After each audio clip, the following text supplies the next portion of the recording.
दूसरी जानब समंदरी को गोगीरा ब्रांच नहर में शुगाफ पड़ने से सैकड़ों एकड़ रकबा ज़ेर-ए-आब आ गया। फसलें तबाह हो गईं, लाखों रुपए का नुकसान हो गया। इंतजामिया की लापरवाही और सुस्त रवि पर किसान फट। बात करेंगे वकास जमील से। वकास, अपडेट कीजिएगा। बिल्कुल जी, 461 गाँव पे बद्दोवाल के करीब में मौजूद हूँ और यहाँ पर रात 12 बजे के बाद जो है वो गोगीरा ब्रांच नहर में शगाफ पड़ गया और 25 से 30 फुट का शगाफ जो है पड़ा, जिससे मुतअद्दिद फसलें जो है वो ज़ेर-ए-आब आ चुकी हैं। इस वक्त यहाँ के देहाती हमारे साथ मौजूद हैं, उनसे हवाले से जान लेते हैं। अच्छा, ये बताइए कितना नुकसान हुआ, कहाँ तक पानी पहुँच चुका है? तकरीबन हमारे सारे गाँव के खेतों में पानी चला गया। आगे 488 388 वहाँ चला गया, आगे 65 पानी पहुँच गया। तो ये अमला 8-9 बजे सुबह जाके आया है। 9 बजे हमला आया, फिर इन्होंने अपनी मशीनरी मंगवाई है। आहिस्ता आहिस्ता करके इनकी मशीनरी आई है, बिल्कुल आहिस्ता काम चल रहा है। ये देखें 461 आगे 388 65 तक पानी पहुंच गया। सब्ज़ मंडी 65 में है, वहां तक पानी पहुंच गया, लेकिन अभी तक इनका कोई कंट्रोल नहीं है। अच्छा, कौन कौन सी फसल जो है वो तबाह हो रही है? गुलाब है, फूल है, लोगों ने सब्जी बहुत लगाई थी, सब्जी सारी बर्बाद हो गई है। तिली है, तिली अभी लगाई, तिली है, जामुन है, बहुत सारी फसलें जो ऐसे ही बर्बाद हो रही हैं। तो लोग कोई भी नहीं उधर पहुंचा, उधर बहुत ज़्यादा पानी आ रहा है, तो काफ़ी ज़्यादा फसलें बर्बाद हो रही हैं उधर। क्या कहेंगे इस वक्त हम यही कहेंगे हुकूमत के आगे गुजारिश है कि जो इन्होंने काम शुरू करना होता तो जल्दी जल्दी किया करें। इनका जो हमला आया सारा इतनी दूर से इन्होंने हमला मंगवाया, लेकिन वो काम नहीं कर रहे। अगर गांव वाले साथ आके उनकी हेल्प कर रहे हैं कि चलो काम जल्दी हो जाए, गांव का नुकसान बच जाए, इतना नुकसान पहले हो चुका। जब गांव वाले काम करते हैं तो ये पीछे होकर खड़े हो जाते हैं, लेकिन फिर गांव वाले ने भी कहा आप लोगों का काम है, आप करो। अब ये हालात चल रहे हैं। बिल्कुल जी, देहाती यहाँ पर मौजूद हैं और शिकवा कर रहे हैं कि इंतज़ामिया जो है काम अच्छे तरीके से नहीं कर रही, उनकी फसलें जो है वो तबाह हो चुकी हैं, लाखों करोड़ों का नुकसान जो है वो होने का खदशा है। ख़ासतौर पर जो है वो मकई की फसल है, कमान की फसल है। और वकास जमील, आपको बता रहे हैं कि काम शुरू कर दिया गया है। समंदरी गोगीरा ब्रांच नहर में शुगाफ पड़ने से सैकड़ों एकड़ रकबा ज़ेर-ए-आब आ गया है। फसलें तबाह हो गई हैं, लाखों रुपए का नुकसान हो गया। इंतजामिया की लापरवाही और सुस्त रवि पर किसान फट पड़े हैं।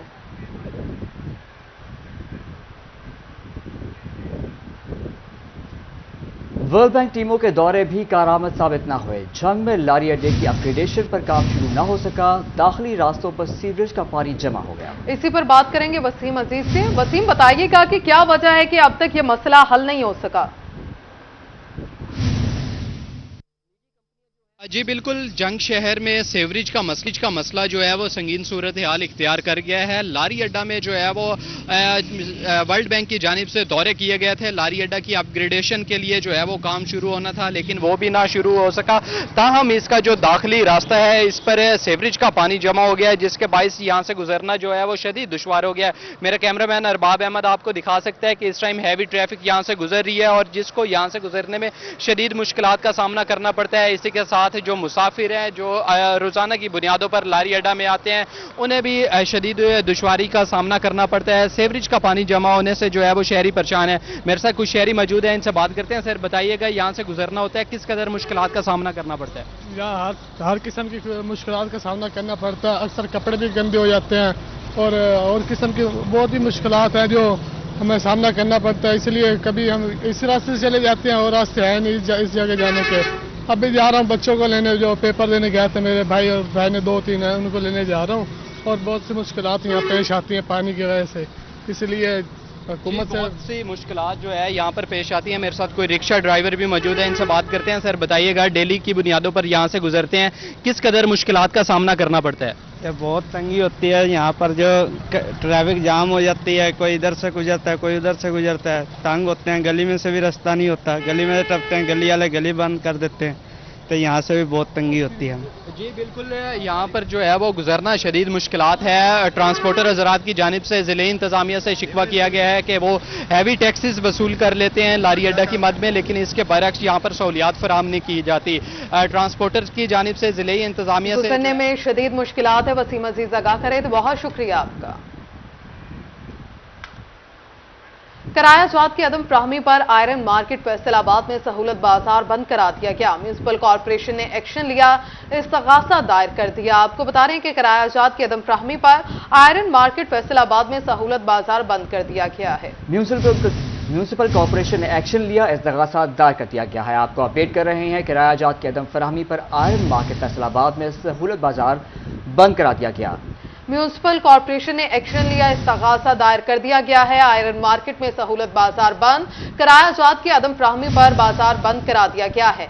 म्यूनिसिपल कॉरपोरेशन ने एक्शन लिया, इस्तगासा भी दायर किया। ना दहिंदगान के जिम्मे 1,13,00,000 वाजिबुल अदा है। लैंड ऑफिसर आमिर की जानिब से इस्तगासा दायर किया गया है। आपको यहां पर बता रहे हैं कि किराया जात की अदम फराहमी पर आयरन मार्केट फैसलाबाद में सहूलत बंद करा दिया गया है। मजीद जानते हैं अब्दुल रहमान से। जो बात करें यहाँ पर म्यूनिसिपल कॉरपोरेशन की जानिब से अहम कार्रवाई अमल में लाई गई है कि जहाँ पर म्यूनिसिपल कॉरपोरेशन का किराया जात की अदम फराहमी पर सहूलत बाजार आयरन मार्केट में बंद करवाया गया, जहाँ पर 1,13,00,000 रुपए के वाजिबुल अदा थे किराया जात। और इस हवाले से land officer municipal corporation Aamir Manik के मुताबिक कमीशन की हदायत पर यह कानूनी कार्रवाई का आगाज किया गया, जहाँ पर सबसे पहले इस बाजार को बंद किया गया और उसके बाद कानूनी कार्रवाई करने के लिए इस्तगासा जमा करवा दिया गया। और जब तक ये इनके वाजिबात अदा नहीं होते तब तक इनके खिलाफ कानूनी कार्रवाई का सिलसिला जारी रखा जाएगा। शुक्रिया अब्दुल रहमान।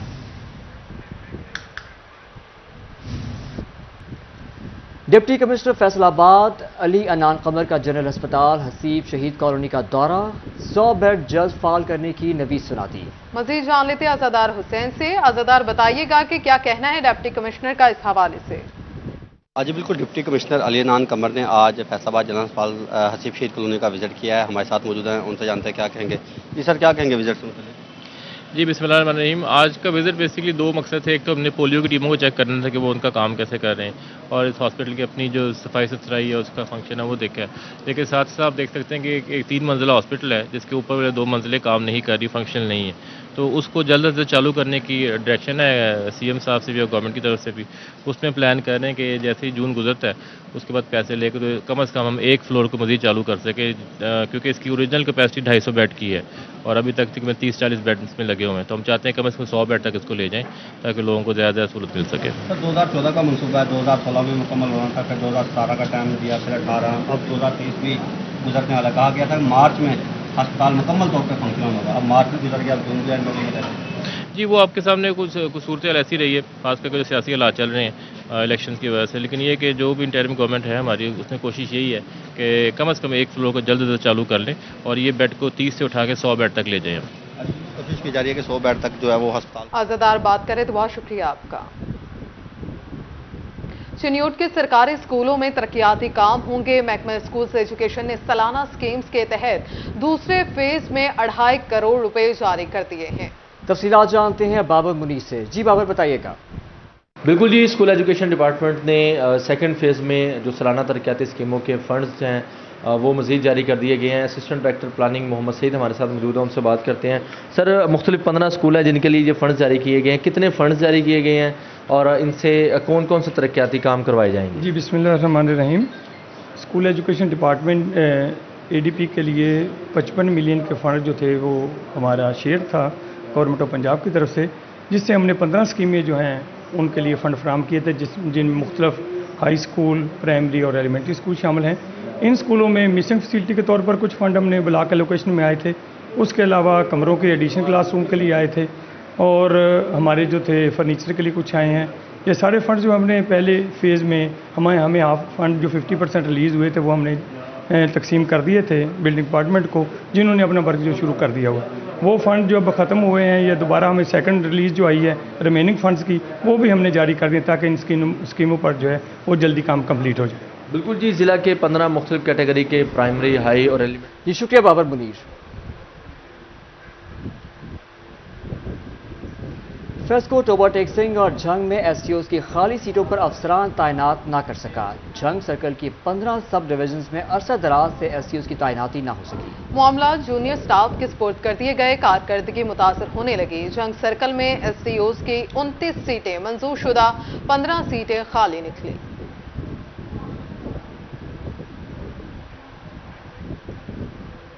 ब्रेक के बाद बात करें ट्रांसजेंडर्स एजुकेशन प्रोग्राम पर अमल दरामद। सीईओ एजुकेशन काशिफ ज़िया की सरबराही में ख्वाजा सरा असातिज़ा के चुनाव के लिए इंटरव्यूज शुरू कर दिए गए हैं। इसी पर बात करते हैं जहांगीर अशरफ से। जी, फैसलाबाद में महकमा तालीम की तरफ से ट्रांसजेंडर एजुकेशन प्रोग्राम जो है उस पर अमल दरामद का आगाज कर दिया गया है और इस हवाले से ट्रांसजेंडर जो स्टूडेंट आएंगे उनको पढ़ाने के लिए ट्रांसजेंडर टीचर ही रखे जाएंगे, जिसके लिए आज इंटरव्यूज दिए गए सीओ एजुकेशन ऑफिस में, जिसमें 10 ट्रांसजेंडर जो थे उन्होंने पार्टिसिपेट किया क्वालिफिकेशन की बुनियाद पर। इसके अलावा वहाँ पर जो डिसाइड किया गया कि 25 स्टूडेंट जो है उनके लिए 2 टीचर्स हायर किए जाएंगे। मुंतखब टीचर्स जो होंगे ट्रांसजेंडर उनको 30,000 रुपए सैलरी भी दी जाएगी माहाना बुनियादों पर। इस हवाले से सीओ एजुकेशन काशिफ जिया का कहना था कि अहल उम्मीदवार जो होंगे उनको मेरिट पर भर्ती किया जाएगा और ट्रांसजेंडर कम्युनिटी की तालीम को फरोग देने के लिए ये टीचर अहम किरदार अदा करेंगे। इंटरव्यू कमेटी में DO education female Rahila Bano मौजूद थी, assistant director admin Abdul Ghaffar मौजूद थे, फोकल पर्सन रियाजत तबस्सुम और assistant education officer city Atiya Mubeen मौजूद थी। इस मौका पर जो मखसूस कम्युनिटी है उससे ताल्लुक रखने वाले 10 उम्मीदवार। जी शुक्रिया जहांगीर अशरफ।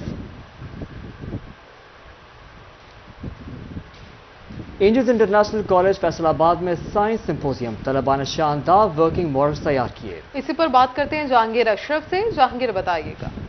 जी, एंजल्स इंटरनेशनल कॉलेज फैसलाबाद में आज साइंस सिंपोजियम का एहतमाम किया गया, जिसमें बच्चों की तरफ से बहुत ही शानदार मॉडल जो है प्रेजेंट किए गए और उनकी वर्किंग के हवाले से आने वाले मेहमानों को, पेरेंट्स को और वालिदैन के साथ साथ जो टीचर यहाँ पर बच्चों को आज जिन्होंने रहनुमाई की वो भी मौजूद हैं। बात करते हैं बच्चों से, क्या मॉडल आपकी तरफ से प्रेजेंट किया गया है?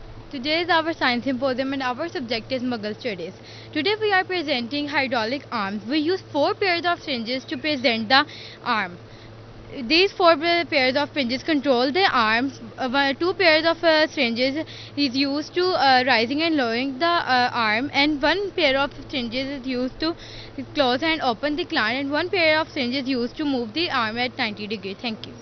जी बिल्कुल, यहाँ पर बच्चों की तरफ से बहुत ही शानदार वर्किंग मॉडल प्रेजेंट किया गया है, जिसमें हाइड्रोलिक प्रेशर का जो इस्तेमाल है उसको दिखाया गया है, किस तरह से भारी भरकम चीज़ों को बहुत ही कम प्रेशर से उठाया जा सकता है। टीचर मौजूद उनसे बात करते हैं कि कितना ज़रूरी है कि बच्चों को किताबों से निकालकर इस तरह की हैंड्स ऑन एक्टिविटीज़ में इंगेज किया जाए ताकि वो चीज़ों को बेहतर तौर पर अंडरस्टैंड कर सकें। बिल्कुल, you are right. We believe in innovative techniques and some creative techniques for the learnings, and here you can see around these all projects. They are extremely innovative and they all are the ideas of our students. They bring in these ideas, they put all the effort, they organize this event with the help of our science teachers. Definitely they put in a lot of effort, but Jahangir Agha करे तो बहुत शुक्रिया आपका। यहाँ बात करें फैसलाबाद के LaSalle school के ज़रिए तमाम इंटर डिस्ट्रिक्ट कराटे चैंपियनशिप, जिला भर से खिलाड़ियों ने शिरकत की। इवेंट से आगाही दे रहे हैं अली रजा। जी अली बताइएगा।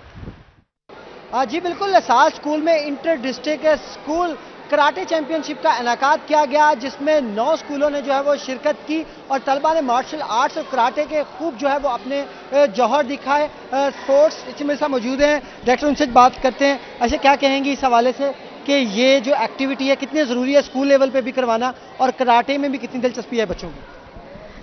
बच्चों को जो है आज यहाँ पूरे डिस्ट्रिक्ट से है 9 स्कूलों ने पार्टिसिपेट किया है इंटर डिस्ट्रिक्ट में, और ये हमने इवेंट लासाल ने ऑर्गेनाइज़ करवाया है, जिसमें छोटे बच्चों को प्रमोट करने के लिए ये चैम्पियनशिप रखी गई है, जिसमें बच्चों ने 60+ बच्चों ने जो है पार्टिसिपेट किया है। और ये बड़ी खुशी की बात है कि हमारे जो है छोटे छोटे बच्चों में इतना टैलेंट देखने को नज़र आया। इतना टैलेंट नज़र आ रहा है। सर, आप क्या कहेंगे मार्शल आर्ट्स का भी कितना ज़रूरी है? स्कूल में भी कोई ऐसी क्लास होनी चाहिए कि हफ्ते में 1 रोज़ जो है वो मार्शल आर्ट्स के बारे में बताया जाए। हाँ जी, आई थिंक ये जो क्लासेस हैं कराटे या मार्शल आर्ट्स के, ये स्टूडेंट्स के लिए बहुत ज़रूरी हैं। एक तो स्टूडेंट्स में ये सेल्फ कॉन्फिडेंस पैदा करता है और इसके साथ ही स्टूडेंट्स के लिए एक डिफरेंट एक्टिविटीज़, दूसरी जो स्पोर्ट्स हैं जैसे फुटबॉल, क्रिकेट, बैडमिंटन स्टूडेंट्स खेलते रहते हैं, लेकिन ये एक डिफरेंट तरह का कंपटीशन है जो कि स्टूडेंट्स बड़े दिलचस्पी से इसमें हिस्सा लेते हैं। दिलचस्पी पे जो है वो इसमें हिस्सा ले रहे हैं। बाकायदा तौर पर तकरीब का इनेकाद भी किया गया। ये 2 रोज़ा चैंपियनशिप जो है वो चलेगी, जिसमें आज पहला रोज़ था और पहले रोज़ में जो नन्हे प्लेयर थे उनमें जीतने वाले बच्चों में जो है वो मेडल्स और कप भी। जी अली रजा, बहुत शुक्रिया आपका।